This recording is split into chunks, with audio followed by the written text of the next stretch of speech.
Bonjour, aujourd'hui nous recevons pour notre chaîne UITV Danny Giraud. Il est le PDG de Medin Limited. Bonjour Danny. Bonjour Florence.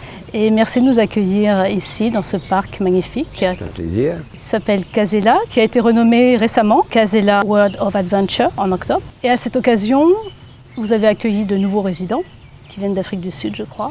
Et également, vous avez étendu les activités outdoor du parc. Donc depuis son lancement en 1979, où le parc était principalement un parc d'oiseaux, ont été rajoutées des activités de loisirs extérieurs.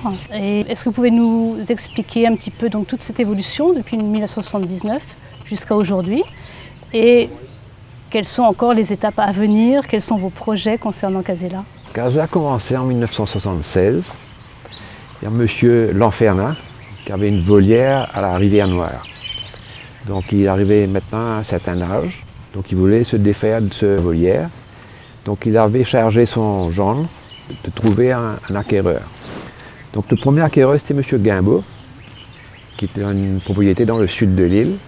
Et malheureusement il a été atteint d'une maladie. Et c'est par défaut, disons, que le parc d'oiseaux était venu à Medin. Donc c'est M. Serriès, qui était le PDG du groupe Will, avec Fuel et Medin, qui avait une compagnie à vocation agricole, donc surtout canne à sucre. Donc notre administrateur d'époque a accepté de mettre le parc d'oiseaux ici, à Casella. Donc ça a été un gros travail, parce qu'il fallait bouger toutes les cages d'oiseaux. Et là nous avons eu recours à un expert de la World Wildlife Society, pour nous aider à mettre ce parc. Donc le parc était un parc d'oiseaux qu'on a hérité, disons, par défaut. Et c'est de là que tout commence, notre évolution dans notre parc. Et ça a été accéléré vers l'an 2000. C'est là où plutôt nous avons fait des investissements supplémentaires en restauration, d'aménagement du parc pour les enfants, avec des nouveaux animaux, des tigres, des singes, plusieurs animaux en interaction pour les enfants. Puis on a planté un parc en herbe indigène. Et après, depuis 2004-2017, nous avons évolué avec des quads, des segways, des tyroliennes. Je crois que c'est le plus long maintenant dans l'océan Indien, avec 400 mètres de longueur. Et dernièrement, donc, on a fait venir par avion 80 à 90 animaux, dont 10 girafes, des impalas, des oryx, des springboks. Et donc nous avons un parc animalier vraiment qui ressemble à l'Afrique. Depuis 2008 à peu près, nous avons importé des lions avec un partenaire, Grand Bistro de Zimbabwe. Donc maintenant on pouvait faire des marches avec des lions. Nous avons maintenant d'autres animaux félins, des big cats comme on dit en anglais, et qui sont vraiment magnifiques. Donc voilà, donc l'évolution continue. La semaine prochaine, nous recevrons des rhinocéros. Et là, nous sommes en préparé pour avoir des éléphants. Mais avant des éléphants, on doit être reconnu comme un zoo. Mais on veut garder le côté zoo et parc naturel. Donc nous sommes dans l'attente de la certification de zoo, que nous espérons avoir très bientôt. D'accord. Et vous avez assez d'espace évidemment pour accueillir oui, nous avons à peu près 300 à 400 hectares, mais nous avons des hectares supplémentaires et disponibles si nous voulons agrandir le parc. Donc Casella, et quelles sont les évolutions que vous planifiez pour les années à venir? Est-ce qu'il y a déjà des choses qui sont Oui, déjà nous voulons faire des lodges pour que la clientèle peut avoir ce feeling de se trouver avec des animaux en pleine nature. Et là, nous, le projet sur Casella, c'était un projet de 1 milliard de roupies. La première phase qu'on vient d'ouvrir hier était de 450 millions. Donc on a fait un Discovery Center. On peut avoir des films en 4D, voir à l'île Maurice, il y a plusieurs boutiques, ainsi de suite.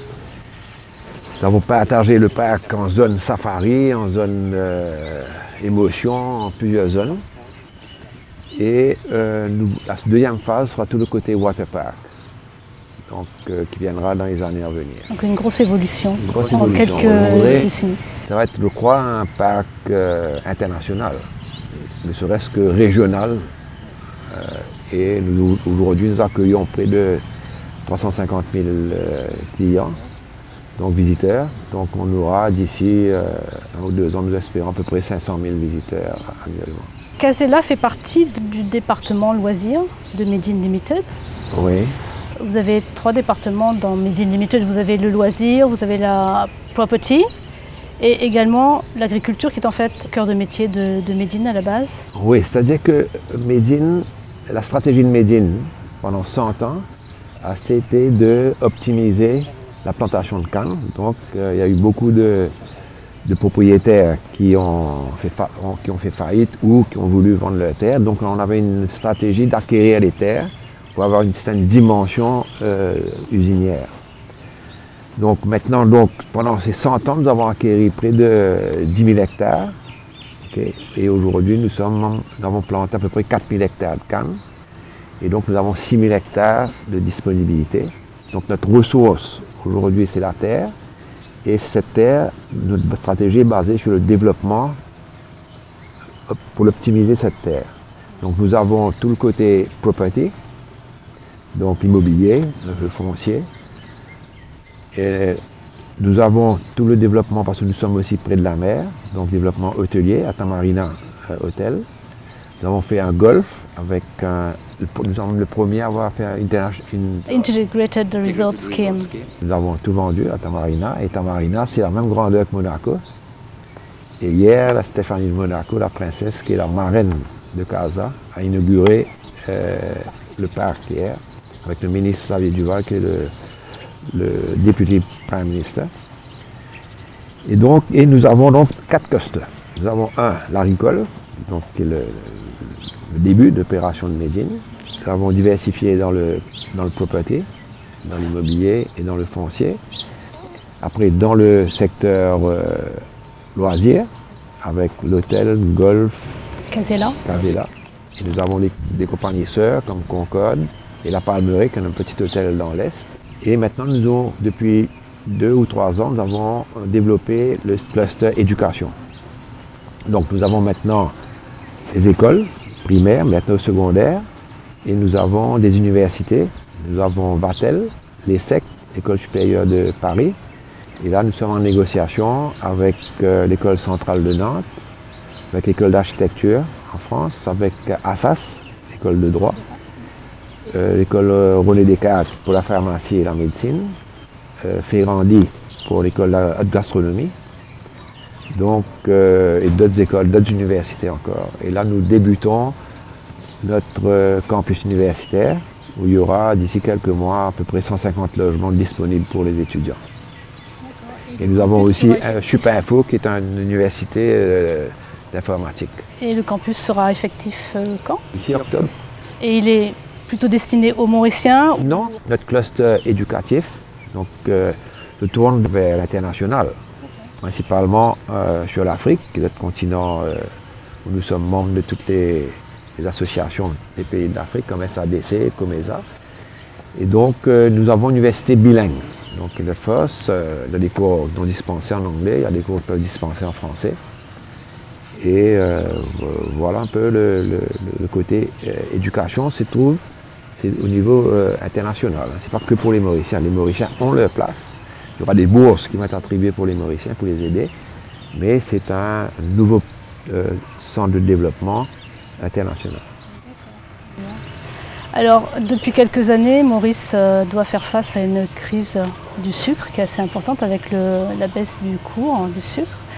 Et vous avez également, donc, dans ce département agricole et sucrier, développé une joint venture avec une société britannique. Nous avons le sucre qui est un problème, ça c'est sûr. Aujourd'hui, le prix du sucre est très bas.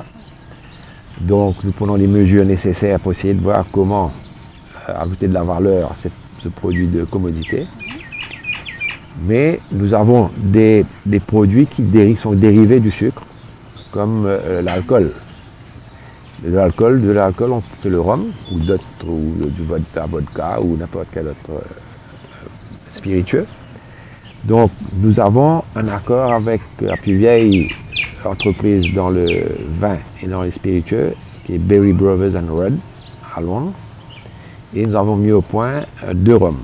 Le Pink Pigeon, à base de vanille, avec nos partenaires réunionnais à la Châtelle. Un partenariat Réunion, Maurice et Anglais. Et après, nous avons mis au point aussi un rhum qui est le Penny Blue, qui est un premium, qui est de haute facture et que nous maintenant commercialisons dans le monde entier. Mais le rhum est fait à base de mélasse ou de jus de canne. Donc tous les départements français, des départements d'outre-mer, font du rhum à base de jus de canne. Donc c'est le petit rhum agricole, le rhum agricole qu'on appelle. Donc à l'époque à Maurice, on n'avait pas le droit de faire le rhum agricole parce que tout le sucre devait partir pour le quota à l'exploitation. Depuis quelques années, nous sommes autorisés à faire du rhum agricole. Mais le marché du rhum, à 98-99%, est à base de mélasse. Donc ce que nous faisons, c'est notre rhum est à base de mélasse. Oui, nous faisons quelques rhums à base de jus de canne ou un mélange jus de canne-mélasse, mais nous sommes plus dans le rhum à base de mélasse. Maintenant, Médine est un groupe qui est en perpétuelle évolution. Depuis des décennies, on vient d'en parler. Quels sont maintenant les projets à plus long terme pour Médine, que ce soit dans le loisir, dans... Oui, c'est-à-dire que Médine, nous avons fait depuis 2005 un plan sur 25 ans. Donc c'est déjà, il y a un master plan qui a été fait pour développer la région de l'Ouest. Donc c'est un peu une stratégie pour mettre en valeur nos terres et pouvoir mettre une urbanisation réfléchie à l'Ouest. Donc nous avons à mettre en place des zones urbaines pour tous les niveaux sociaux, que ce soit pour les pauvres, pour les moins pauvres, pour les médiums, pour les riches. Donc il y a toute une réflexion philosophique, économique et sociale. Donc pour faire le développement de l'urbanisation, il faut des écoles, il faut des universités, il faut toute une infrastructure. Toute une infrastructure en place pour avoir une vie.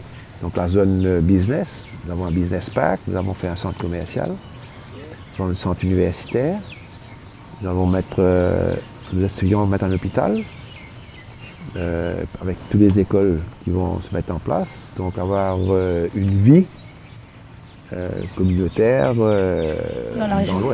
Voilà un peu notre stratégie. Ah oui. Parce qu'il faut rappeler que vous êtes le premier acteur économique de la région, je pense, hein, sur l'Ouest. Les terres s'étendent d'où à où, effectivement, de la propriété de Médine? Depuis Tamarin, oui. Jusqu'à pas loin de Cupit, Floréal, oui. Et jusqu'à Chébel, près de pas loin de Chébel, Beaubassin. Donc c'est pas uniforme, mais nous avons des zones qui nous appartiennent, il y a des zones qui appartiennent aux autres. Écoutez, c'était très intéressant, Dany. Je vous remercie beaucoup d'avoir accepté notre invitation, de nous avoir reçus ici. C'est que des points positifs pour Maurice, hein, tous ces développements à venir. Hein. Oui, parce que Maurice on ne peut pas regarder derrière. Nous sommes un pays, un des plus denses au monde, hein, après Macao, Hong Kong, Singapour, le Vatican. Nous sommes à 660 habitants kilomètre carré. Et donc, nous sommes une petite économie, nous avons 1,2 million d'habitants, donc ce n'est pas une économie à proprement parler. Et donc, on ne peut pas regarder derrière, il y a 6 000 à 7 000 demandeurs d'emploi qui arrivent sur le marché tous les ans. Donc, il faut avoir une croissance de 5% pour pouvoir absorber la main-d'œuvre. Donc, il faut prendre des décisions rapides, investir sans cesse. On ne peut pas s'arrêter.